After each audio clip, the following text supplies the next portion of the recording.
Oh yes, it's Nick Shell, the internet receding hairline guy. What do we want to talk about today? Here it is. I think, for me, this is one of my favorite videos I've ever done, because it really gets into the psychosis of what I'm all about in this channel. And here it is. I would rather be bald than to be unhip, to be uncool. That's the worst tragedy. Because if I'm not hip, if I'm not cool, then I'm not relevant.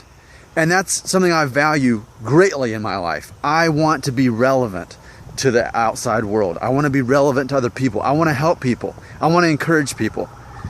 And for me, if I'm not cool, then it's going to be harder to do those things. So yes, I would rather be bald, because for me, being bald, for me personally, has nothing to do with being cool or hip. In fact, being bald's pretty cool. I mean, granted that you're shaving your head, but for me, that's not a bad thing to shave my head. That's very cool. Fast and Furious 1 through 8.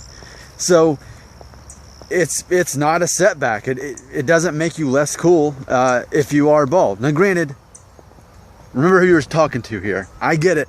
A lot of you don't buy into my theory about shaving your head for various reasons. You want to use Rogaine, you want to use Propecia, you want to have the surgery, and that's cool, and do that. But for people like me, I embrace aging. I think it's great. I don't mind looking older. It's okay, because with age comes wisdom. And I am so grateful for everything that I know now. There's no shame in going gray and going bald. So, and even with going bald, I can make that work. I can still be cool with that. Now, I mentioned here's where this is coming from. And by the way, you can tell I'm high on coffee right now, right? It's a week into coffee now. It's the drugs making me talk this way, because caffeine's a legal drug. Okay, so going back to the soccer dad thing that I did this weekend, and I said, you know, is it a bad thing to be compared, you know, for someone to say that I look like a soccer dad? And ultimately the feedback I got reinforced, I think, what I believed but didn't know how to put into words, and here it is. Looking like a soccer dad in itself is not necessarily a bad thing, but there is this underlying tone that you're kind of unhip, uncool. And I think back to this weekend, I was out with my family at one of those Halloween things where all the families are out, you know, festival, whatever. And I saw many examples of this token idea of what a soccer dad looks like. So let me picture this. Now, the hair thing is irrelevant, but here's what I saw. The stereotype was this. Sunglasses, not on his eyes, but in his hair. For me, why wear sunglasses if you're not going to wear them? And if you're not going to wear them, put them in your pocket. But anyway, the sunglasses on the head, to me, that's a giveaway soccer dad look that I don't want to embrace. Because at age 35, that's kind of the stereotype. When you're 35 years old, you just wear your sunglasses on your head. No, I'm not going to wear sunglasses on my head. I'm 35, but I'm not going to do it. Now, also, wearing a polo shirt, there was nothing wrong with a polo shirt. The problem was tucked into shorts. And the shorts were khaki shorts. And the shoes were sneakers. It's just, to me, it's like the Best Buy. It's like a version of the Best Buy look. When you go to Best Buy, and what's their uniform? Polos, tucked into khaki pants, and while wearing sneakers. It's a sloppy look. And I'm like, no. I mean, fine to wear the polo, but tucking it into shorts, khaki shorts, no. And the sunglasses on the head? Now, here's what I gotta say.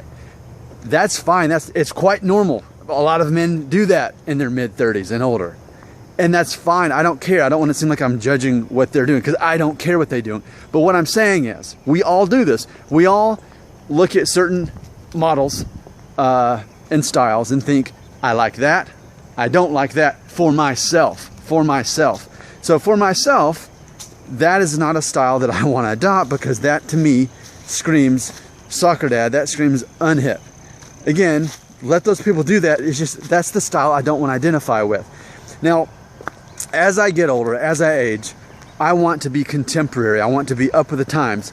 At the same time, not suffering the extreme of that either. For example, I don't want to be a 60-year-old man wearing skinny jeans and bleaching my hair and having spikes on what's left of my hair.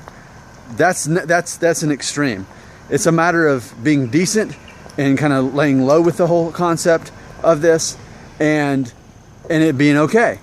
So it's finding that balance. But it's very important to me that I remain hip and cool, because if not, I can't be relevant. It's something that's always mattered to me. And it's funny because, like, American Eagle, for example, always been one of my favorite brands. They make the best jeans in my opinion. For me, I'm sure there are jeans that fit you better, but for me, something about the proportions, the way they make the jeans, American Eagle really works for me. And it's funny because with marketing, there are certain demographics where it's like, oh, there's a dead bird, man. A dead bird. Like, I'm a vegan. I have such a heart for animals. And dude, there's 2 dead birds. Look, that's sad, man. Look, there's one, and then here's another. And obviously, very clearly, they hit that window thinking it was real, and they died. That's sad, isn't it?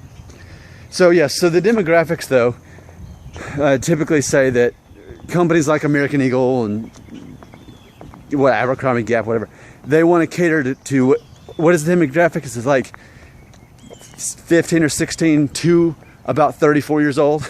And I think it's that way for a reason, because often by the time someone reaches 35 years old, they're kind of set in their ways at that point, and they're going to do whatever they're going to do.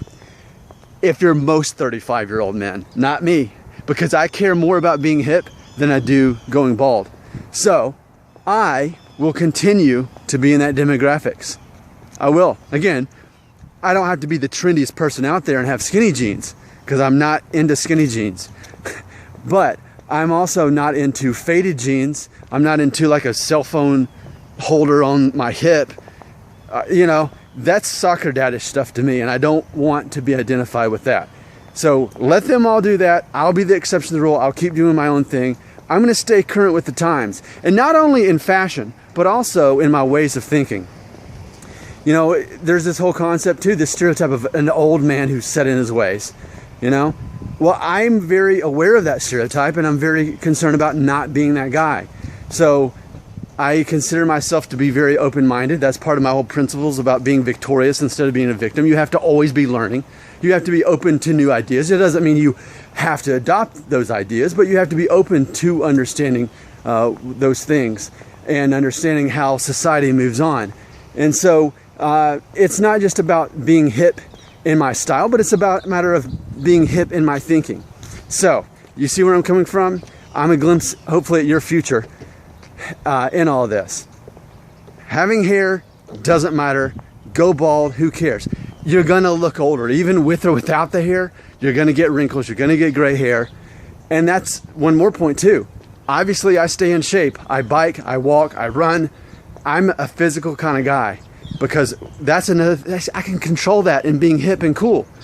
I mean, when I asked my wife, I said, what do you think a soccer dad looks like? And she said, I can't explain it, but for some reason, I'm picturing like an athletic guy that's going bald, and he's shaving his head, and he's like really involved in his family's life, but like he's really athletic.